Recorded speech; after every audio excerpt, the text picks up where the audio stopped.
So the festive season is over. It was spread almost for a couple of months this time, and now we have the festive sales coming out.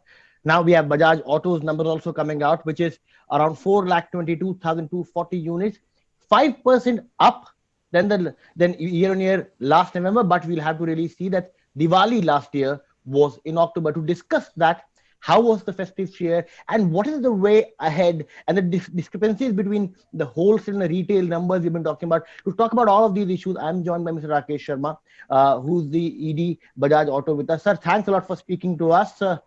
How do you read the festive season, the festive cheer, and the numbers which are now coming out? Morning, Uttkarsh. To get a good sense of the underlying movement and demand, I would prefer to look at number one, retails rather than Yeah. billing, because billing is what we sell to the dealers, and there has got an element of stock. Now, retails is what the dealers sell to the customer.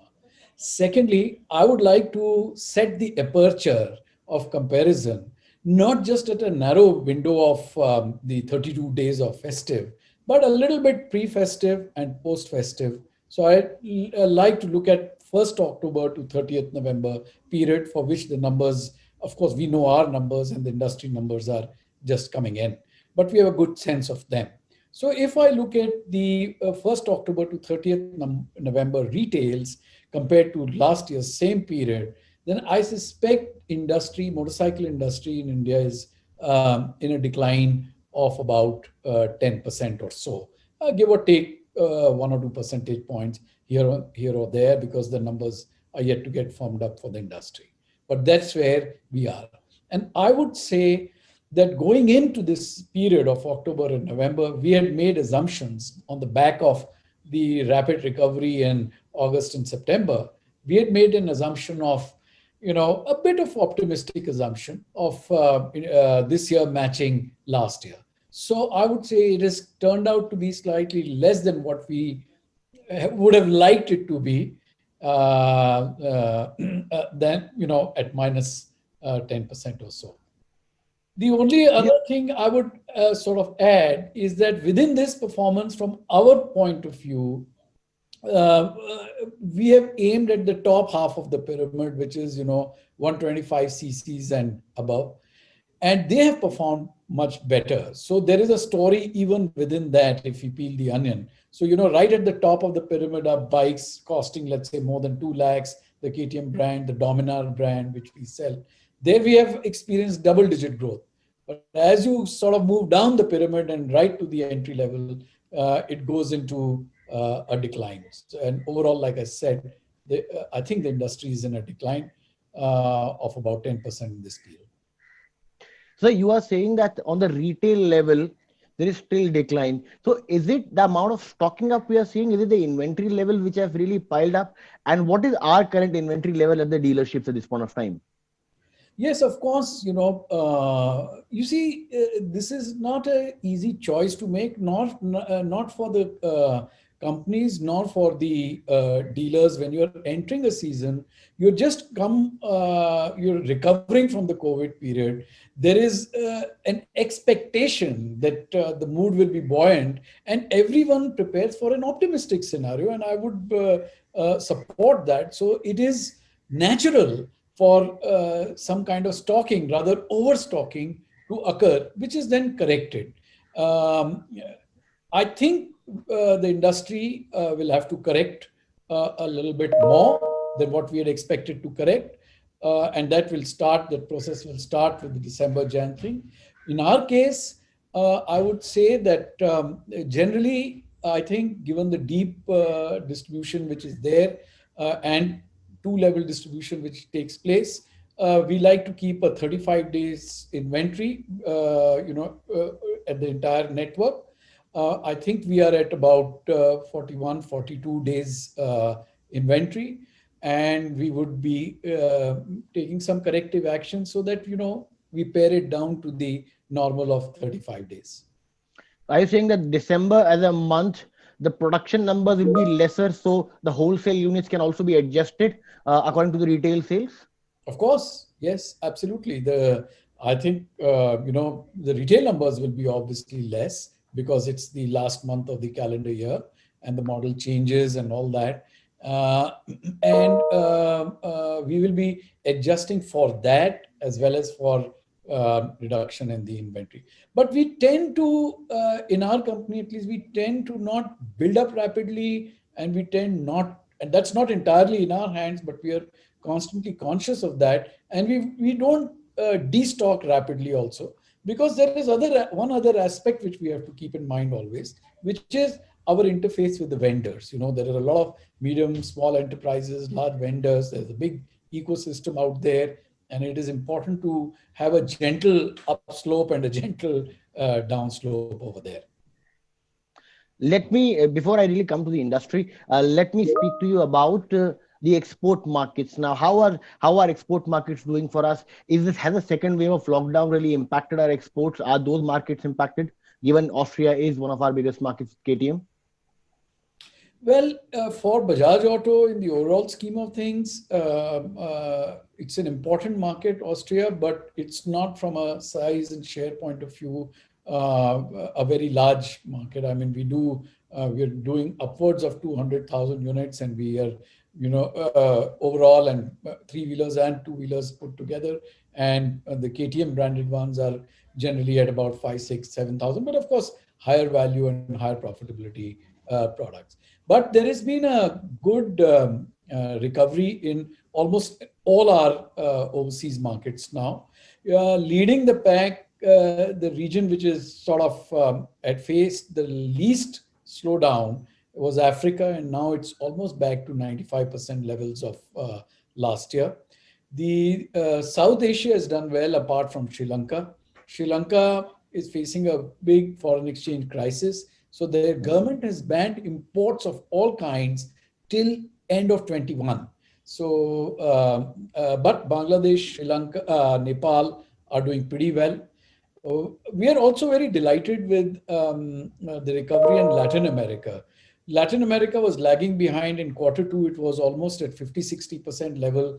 It's back at 80-85% level. That's important for us also because we sell a richer mix over there, so it impacts our profitability. But the best news is to see the recovery now taking shape in ASEAN, particularly in Philippines, which is a very large market for us. We have a great position over there. And it was trailing at about 50%, but we can now see it coming back to 65-70% kind of a thing. So when I put all of this together, the trajectory is pointing northwards. Our exports are keeping shape. We have had 2-3 record months. Every month we are crossing 200,000 units, and I expect that. And we could have done about 25% more exports even within this month, but that has overflown into December because of supply chain and transport issues.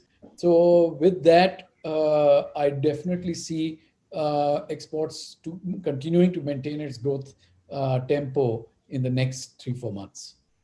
Have the supply chain issues being sorted out now, sir? What are the capacity utilizations we are working on? Are we working in the fifth and sixth gear?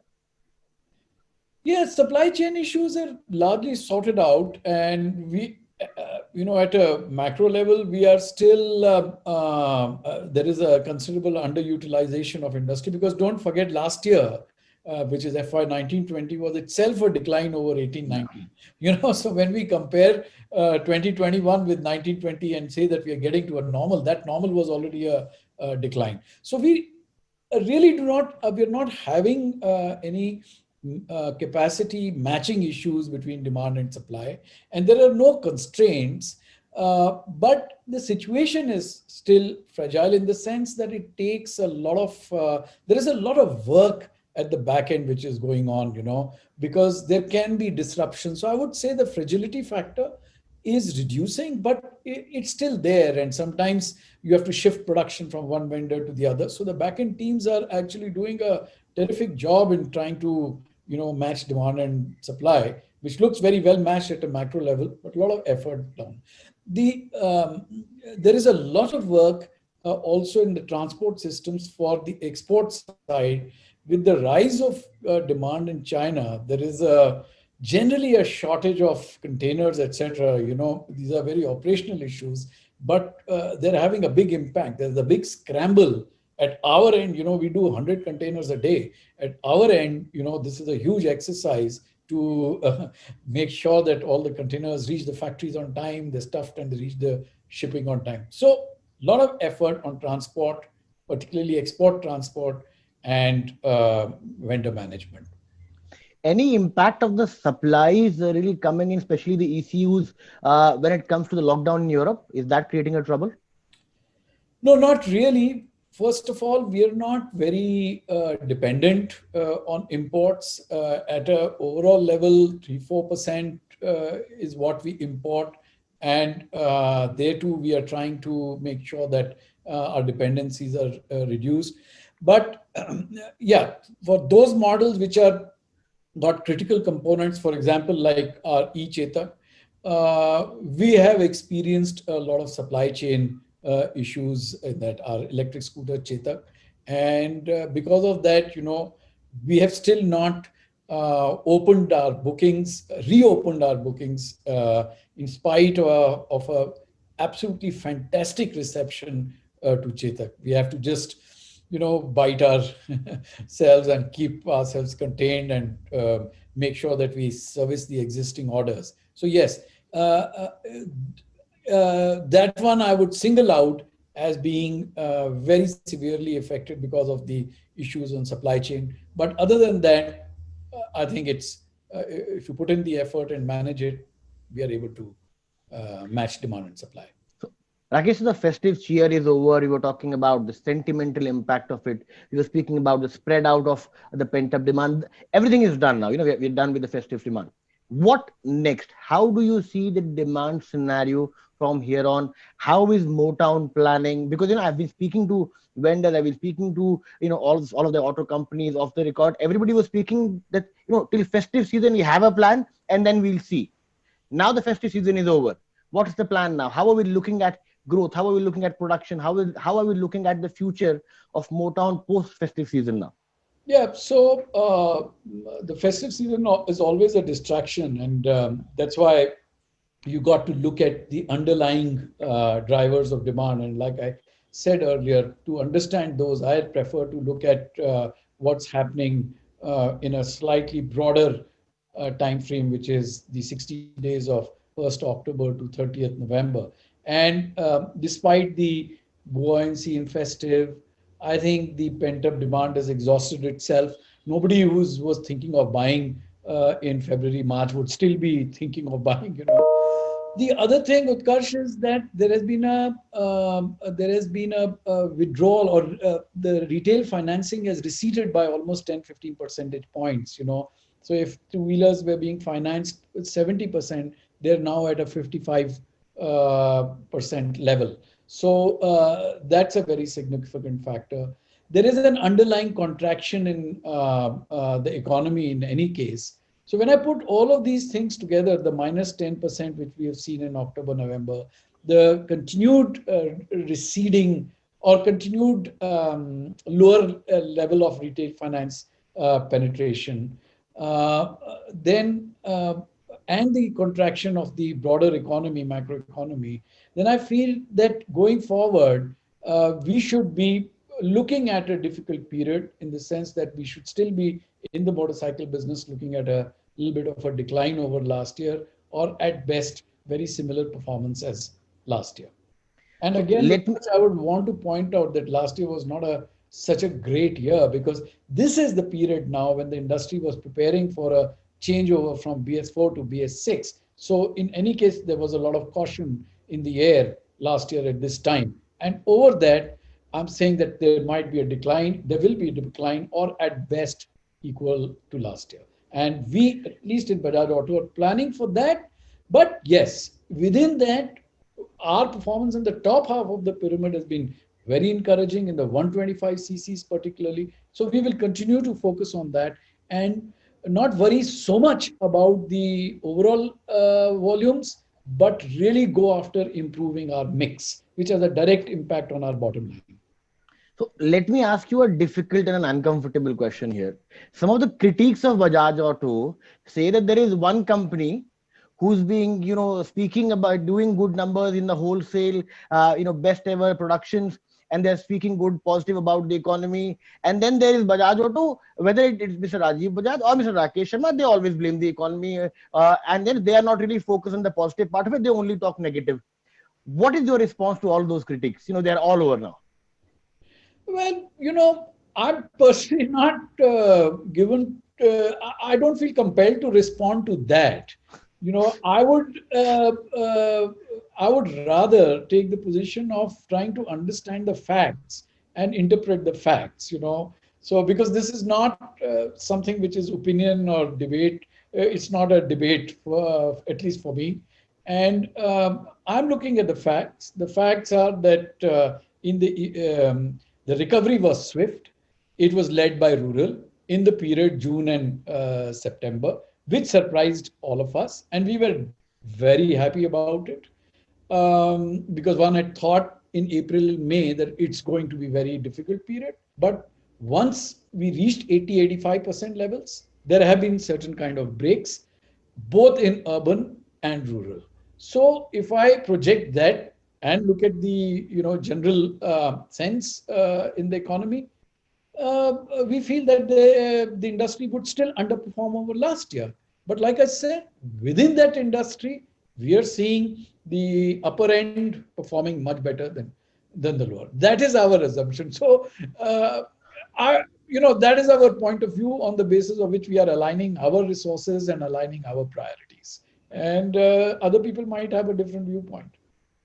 So, I often leave the three-wheeler question to the last, and I have to change it because that's also a very important mix of our company. How's that doing?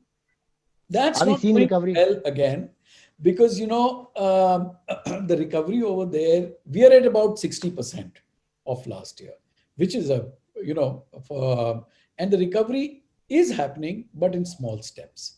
Though there I suspect that because of a lead lag effect and with the traffic coming down, and you see the last 2 weeks, again, there have been a flurry of lockdowns. So these lockdowns immediately have an impact on people movements, and people movements have an immediate impact on hailing the three-wheeler rides, and that has an immediate impact on how much money the three-wheeler driver makes. And finance companies are looking at that, three-wheeler drivers are looking at that, and that has therefore an impact on the demand.